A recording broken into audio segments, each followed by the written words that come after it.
నిజంగా ఆ మాదిరిగా ఒక వ్యక్తి తిడితే రాష్ట్ర వ్యాప్తంగా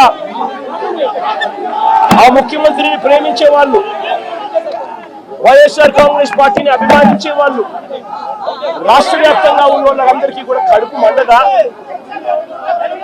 ఎవరైనా చెబితేనే వాళ్ళు వచ్చి చేస్తారా?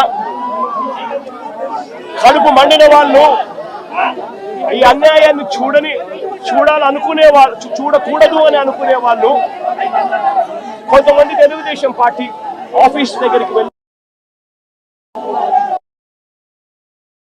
అటువైపు నుండి తెలుగుదేశం పార్టీ వాళ్ళు తప్పు చేసిందే కాక ధర్నా చేయడానికి వచ్చిన వాళ్ళ మీద దాడి చేయడానికి కూడా ప్రయత్నం చేశారు.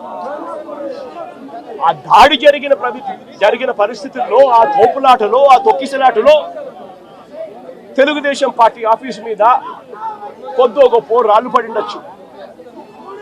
నేను అడుగుతా ఉన్నా, ఆ జరిగిన ఘటనను ముఖ్యమంత్రిగా నన్ను అన్నా కూడా నేను చంద్రబాబు నాయుడు గారి మీద కక్ష సాధింపు చర్యతో వ్యవహరించాల. రాళ్ళు పడినాయి అని చెప్పి ఎప్పుడైతే తెలిసిందో వెంటనే అటువంటి ఆ ఘటనకు పోయిన వాళ్ళందరినీ కూడా ఎవరెవరు పోయారు అని చెప్పి ఆధారాలు చూసి, అక్కడ ఉన్న సీసీ కెమెరాలో, అక్కడ ఉన్న ఒక్కొక్క సెల్ ఫోన్ లొకేషన్స్, ఇవన్నీ ఆధారాల మేరకు చూసుకొని ఎవరెవరైతే పోయారో వాళ్ళందరినీ కూడా 41A ఇచ్చి వాళ్ళందరినీ కూడా అరెస్ట్ చూపించి కోర్టులో ప్రొడ్యూస్ చేయడం కూడా జరిగింది. ఎందుకంటే 7 ఏళ్ల లోపు ఉన్న కేసు ఇది. శిక్షా కాల పరిమితి 7 ఏళ్ల లోపు ఉన్న శిక్షా కాల పరిమితి ఉన్న కేసు ఇది.